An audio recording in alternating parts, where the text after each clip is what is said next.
आज से हम सामान्य विज्ञान या जनरल साइंस पर विचार विमर्श करेंगे और मेरा प्रयास रहेगा कि सामान्य विज्ञान के सभी पक्षों पर आपको वीडियो और स्टडी मटेरियल उपलब्ध कराया जाए। अतः आज हम प्रथम दिन जनरल साइंस में प्रथम टॉपिक लाइट या प्रकाश पर चर्चा करेंगे। प्रकाश का स्वरूप, नेचर ऑफ लाइट, यानी प्रकाश का स्रोत सूर्य को माना जाता है। सूर्य के भीतर से जो सोलर रेडिएशन, सौर विकिरण प्राप्त होता है, वही ब्रह्मांड में प्रकाश या ऊर्जा का अनवरत स्रोत माना जाता है। सूर्य के भीतर ये सौर विकिरण या प्रकाश उत्पन्न कैसे होता है? सूर्य के भीतर एक अनवरत क्रिया चलती रहती है जिसे ताप नाभिकीय संलयन क्रिया, थर्मो न्यूक्लियर फ्यूजन रिएक्शन कहा जाता है। इस क्रिया का अर्थ है कि सूर्य जो ब्रह्मांड के कुल द्रव्यमान का लगभग 99% भाग अपने पास रखता है, उस द्रव्यमान में यह हाइड्रोजन गैस का भार सबसे अधिक है और हाइड्रोजन गैस को यह हीलियम में कन्वर्ट करता है, परिवर्तित करता है। इससे यह क्रिया आरंभ होती है तथा यह जो सूर्य का प्रकाश है अपनी प्रकृति में विद्युत चुंबकीय तरंग होता है। विद्युत का अर्थ है कि विद्युत के कणों की तरह से इसमें धनात्मक और ऋणात्मक आयन होते हैं, जिसके कारण यह दूर तक जा सकता है और चुंबकीय गुण के कारण यह वस्तुओं को अट्रैक्ट कर सकता है, वस्तुओं को सेंस कर सकता है तथा स्वयं भी वस्तुओं की ओर यह अट्रैक्ट हो सकता है। सूर्य के प्रकाश की जो चाल है ये 3 × 10⁸ मीटर प्रति सेकंड मानी जाती है या इसे 3 लाख किलोमीटर प्रति सेकंड कहा जा सकता है। यानी ब्रह्मांड में सबसे अधिक जो चाल है, जो स्पीड है, वो सूर्य के प्रकाश की ही मानी जाती है। इतनी चाल से चल करके प्रकाश प्रतिदिन पृथ्वी पर आता है और इतनी दूरी तक पहुंचने में इसको प्रतिदिन 8 मिनट और 20 सेकंड का समय लगता है। जबकि चंद्रमा का प्रकाश जब वायुमंडल से चल करके पृथ्वी पर पहुंचता है तो यह लगभग 1 मिनट और 28 सेकंड में पहुंच जाता है, क्योंकि चंद्रमा की जो दूरी है पृथ्वी से काफी कम है, जो लगभग 3,85,000 किलोमीटर के आसपास है, जबकि सूर्य पृथ्वी से लगभग 15 करोड़ किलोमीटर दूर है। इसलिए उसके प्रकाश की स्पीड बहुत ज्यादा होते हुए भी लगभग 8 मिनट 20 सेकंड का वक्त या समय लग जाता है। सूर्य के प्रकाश का या स्पेक्ट्रम का अधिकांश जो भाग है वो दृश्य प्रकाश के रूप में होता है, विजिबल लाइट, जो हमारे व्यवहार में काम आता है, और यह टोटल स्पेक्ट्रम का लगभग 2/3 हिस्सा होता है, 2/3 भाग होता है। और अवरक्त किरण, इंफ्रारेड वेव्स के रूप में इसके स्पेक्ट्रम का लगभग 1/3 भाग होता है, जो हमें विभिन्न प्रकार की स्पेस टेक्नोलॉजी में आगे जाकर के काम आता है। सूर्य के प्रकाश पर आधारित कुछ एप्लीकेशन, कुछ अनुप्रयोग हैं जो परीक्षा में विभिन्न प्रकार से पूछे जाते हैं। पहला अनुप्रयोग है प्रकाश के आधार पर प्रकीर्णन, स्कैटरिंग। प्रकीर्णन का अर्थ क्या है? प्रकीर्णन का अर्थ है कि जब प्रकाश किसी माध्यम से पदार्थ से टकराता है तो टकराने के पश्चात उसकी चाल कम हो जाती है तथा वह विभिन्न दिशाओं में फैल जाता है, विस्तृत हो जाता है। तो सूर्य के प्रकाश का किसी माध्यम से अवरोध से टकरा करके विभिन्न दिशाओं में फैल जाना, स्कैटर्ड हो जाना, प्रकीर्णन या स्कैटरिंग की घटना कहलाता है। जैसे चित्र के माध्यम से आप समझ सकते हैं कि सूर्य का प्रकाश जब वायुमंडल में प्रवेश करता है तो वायुमंडल में धूल के कण, जलवाष्प और विभिन्न प्रकार की गैसें होती हैं, और जब प्रकाश धूल के कणों से टकराता है तब धूल का कण आर्द्रताग्राही कण के रूप में प्रकाश की चाल का विरोध करता है, तब प्रकाश इन कणों से टकरा करके विभिन्न दिशाओं में फैल जाता है और इसे ही प्रकीर्णन की घटना के रूप में माना जाता है।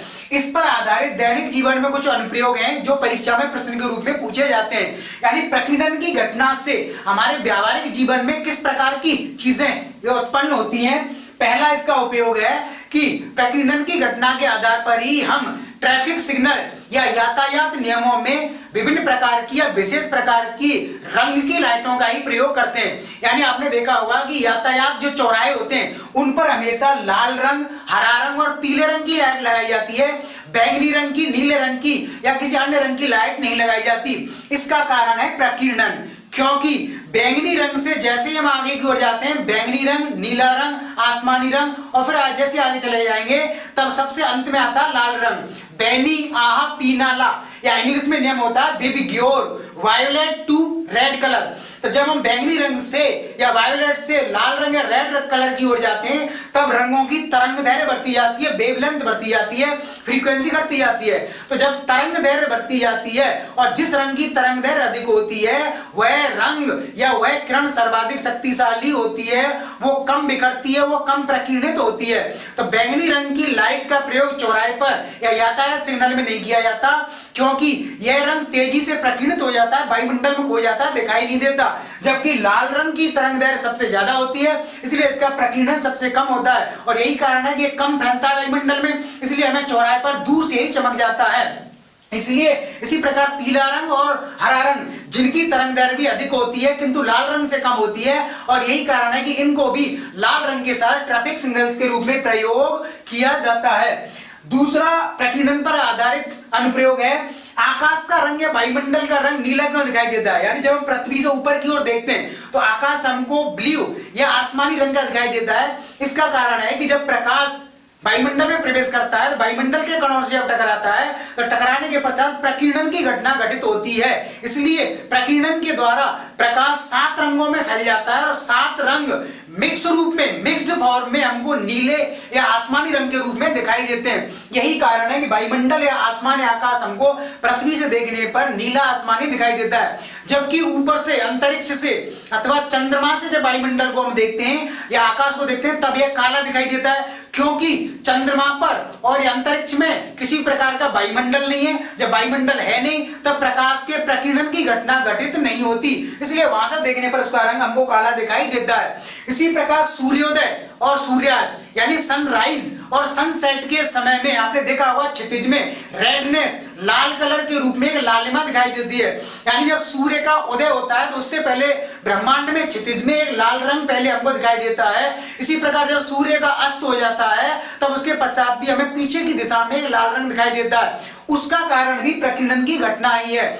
चूंकि अन्य रंगों की तरंग दैर्घ्य काफी कम होती है, तरंग दैर्घ्य काफी कम है, इसलिए उनकी ऊर्जा शक्ति काफी कम होती है, इसलिए वो रंग ब्रह्मांड से चल करके जब पृथ्वी तक पहुंचते हैं तब वो बीच में ही कहीं खो जाते हैं, अधिक प्रकीर्णित हो जाते हैं, फैल जाते हैं, इसलिए वो हमको दिखाई नहीं देते।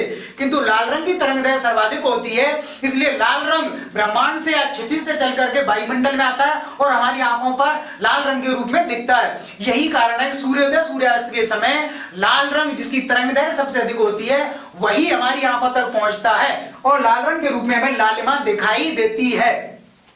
प्रकाश पर आधारित दूसरा अनुप्रयोग, सेकंड एप्लीकेशन है डिस्पर्सन या विक्षेपण। डिस्पर्सन या विक्षेपण का अर्थ होता है कि जब प्रकाश किसी पारदर्शी माध्यम या प्रिज्म से गुजरता है तब प्रकाश 7 रंगों में विभाजित हो जाता है। सामान्यतः प्रकाश सफेद रंग का होता है या वो रंगीन कह सकते हो, यानी आपको एक ही रंग की लाइट दिखाई देती है। यद्यपि उसमें मूल रूप से 7 रंग होते हैं, 7 किरणें होती हैं, किंतु हमको सामान्यतः दिखाई नहीं देता। विशेष प्रकार की परिस्थितियों में सूर्य का प्रकाश अपने स्वरूप को 7 रंगों में, 7 किरणों में व्यक्त करता है। तो इसी पर आधारित एक घटना है कि जब प्रकाश किसी प्रिज्म या पारदर्शी माध्यम से गुजरेगा तब वह 7 रंगों में विभाजित हो जाता है। बैंगनी रंग नीले रंग से लेकर के हरा आसमानी और लाल रंग तक एक पूरा स्पेक्ट्रम हमको दिखाई देता है, जिसे आप बिबिग्योर अथवा बेनी आह पीनाला सूत्र के रूप में याद करते हैं। विक्षेपण की घटना के आधार पर ही प्रकृति में हमने विभिन्न प्रकार के रंग प्राप्त किए। यानी प्रकृति ने हमको 3 मूल रंग दिए हैं, जिनको लाल रंग, हरा रंग या नीला रंग, RGB रेड, ग्रीन या ब्लू कहा जा सकता है। लेकिन मनुष्य ने अपनी बौद्धिक क्षमता का प्रयोग करके प्रकृति के इन 3 रंगों के आधार पर द्वितीयक रंग, सेकेंडरी कलर और सप्लीमेंट्री कलर, पूरक रंग प्राप्त किए हैं। यानी प्राथमिक रंग RGB रेड, ग्रीन और ब्लू हैं जो हमें प्रकृति ने प्रदान किए हैं, और जब हम प्राथमिक रंगों को आपस में मिलाते हैं विशेष तरीके से तब हमको सेकेंडरी कलर, द्वितीय रंग प्राप्त होते हैं। जैसे लाल रंग और हरे रंग को मिलाएंगे तो पीला येलो कलर बनेगा, हरा रंग और नीला रंग मिलाएंगे तो पीकॉकियान कलर बनेगा, और जब नीले और लाल रंग को मिलाएंगे तो मैजेंटा कलर बनता है। इसलिए सेकेंडरी कलर YCM येलो, क्यान, पीकॉक कलर और मैजेंटा हुए जो प्राथमिक रंगों को विशेष अनुपात में मिलाने से प्राप्त होते हैं। इसी प्रकार सप्लीमेंट्री कलर कुछ पूरक रंग होते हैं जो प्राथमिक और द्वितीय रंगों को आपस में मिलाने से प्राप्त होते हैं, और पूरक रंग के रूप में हमेशा हमको सफेद रंग ही प्राप्त होगा। जैसे जब मैजेंटा रंग को हरे रंग से मिलाएंगे, यानी हरा रंग प्राथमिक रंग हुआ, मैजेंटा द्वितीय रंग हुआ, इन दोनों को जब मिलाएंगे तो हमको व्हाइट श्वेत रंग प्राप्त होगा जो पूरक कलर कहलाएगा। इसी प्रकार पीकॉक जो सेकेंडरी कलर है, इसको जब प्राथमिक कलर लाल से मिलाएंगे तब हमको अगेन श्वेत रंग प्राप्त होगा। इसी प्रकार नीला रंग जो प्राथमिक कलर है, जब हम द्वितीय कलर पीले के साथ मिलाएंगे फिर से हमको श्वेत रंग या सफेद रंग प्राप्त होगा। इस प्रकार रंगों की ये जो घटना है, विक्षेपण जो प्रकाश की एक प्रॉपर्टी है उसके आधार पर ही घटित होती है। इसी प्रकार विक्षेपण के आधार पर कई बार हमको आसमान में इंद्रधनुष रेनबो की घटना दिखाई देती है।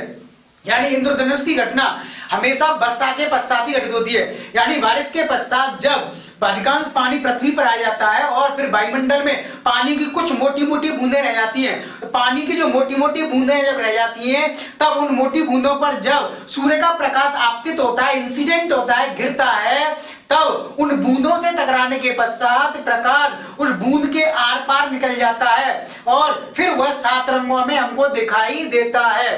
तो इंद्रधनुष की घटना हमेशा वर्षा के पश्चात होती है वायुमंडल में, और यह विक्षेपण के कारण ही संभव हो पाता है। इंद्रधनुष अपनी प्रकृति में 2 प्रकार के होते हैं, प्राइमरी या प्राथमिक इंद्रधनुष या प्राइमरी रेनबो, सेकेंडरी रेनबो या द्वितीयक इंद्रधनुष। प्राथमिक इंद्रधनुष की पहली शर्त क्या है, यानी प्राथमिक इंद्रधनुष हमको कब दिखाई देगा? इसकी पहली शर्त है कि प्रकाश पानी की बूंद से टकराने के पश्चात 2 बार अपवर्तित यानी रिफ्रैक्टेड होना चाहिए और 1 बार परावर्तित या रिफ्लेक्शन होना चाहिए। जब प्रकाश 2 बार अपवर्तित होता है किंतु 1 बार परावर्तित होता है तब प्राथमिक इंद्रधनुष बनता है। दूसरा, प्राथमिक इंद्रधनुष ज्यादा क्लियर स्पष्ट होता है। प्राथमिक इंद्रधनुष में भीतर की ओर बैंगनी रंग होता है, वायलेट रंग होता है, तथा बाहर की ओर लाल रंग होता है। यह एग्जाम में पूछा जाता है कि प्राथमिक इंद्रधनुष में बाहर से भीतर की ओर या भीतर से बाहर की ओर रंगों का क्रम क्या होता है? तो भीतर की ओर अंदर की ओर बैंगनी रंग होता है, बाहर की ओर लाल रंग होता है। तो बैंगनी रंग से लाल रंग की ओर बढ़ता हुआ क्रम आप याद कर सकते हो। और बैंगनी रंग जो भीतर की ओर होता है यह हमारी आंख पर 40 डिग्री और 8 इंच का कोण बनाता है, जबकि लाल रंग जो बाहर की ओर होता है ये 42 डिग्री और 8 इंच का कोण बनाता है। यानी बाहर का जो कोण हमारी आंख पर बनता है वो ज्यादा बड़ा होता है। ये 3 क्वेश्चन प्राथमिक इंद्रधनुष पर इस तरीके से पूछे जाते हैं। द्वितीयक इंद्रधनुष हमेशा प्राथमिक इंद्रधनुष के पश्चात ही बनता है, किंतु यह पूरी तरह से स्पष्ट नहीं होता और धुंधला दिखाई देता है। द्वितीयक इंद्रधनुष बनने की पहली शर्त है कि प्रकाश का पानी की बूंद से टकराने के पश्चात 2 बार अपवर्तन होना चाहिए और 2 बार परावर्तन होना चाहिए। यानी 2 बार अपवर्तन और 2 बार परावर्तन जब होगा तब द्वितीयक इंद्रधनुष बनेगा, अन्यथा संभव नहीं है। दूसरी इसकी शर्त है कि द्वितीयक इंद्रधनुष में लाल रंग भीतर की ओर होता है, बैंगनी रंग बाहर की होता है। यानी प्राथमिक धनुष से उल्टा या विपरीत यहां पर रंगों का क्रम होता है। तो लाल रंग जो भीतर की ओर होता है वह हमारी आंख पर लगभग 50 डिग्री और 8 इंच का कोण बनाता है, जबकि बैंगनी रंग जो बाहर की ओर होता है यह 54 डिग्री और 52 सेकंड का 52 इंच का कोण हमारी आंख पर बनाता है। किंतु द्वितीयक इंद्रधनुष हमको पूरी तरह से क्लियर दिखाई नहीं देता है।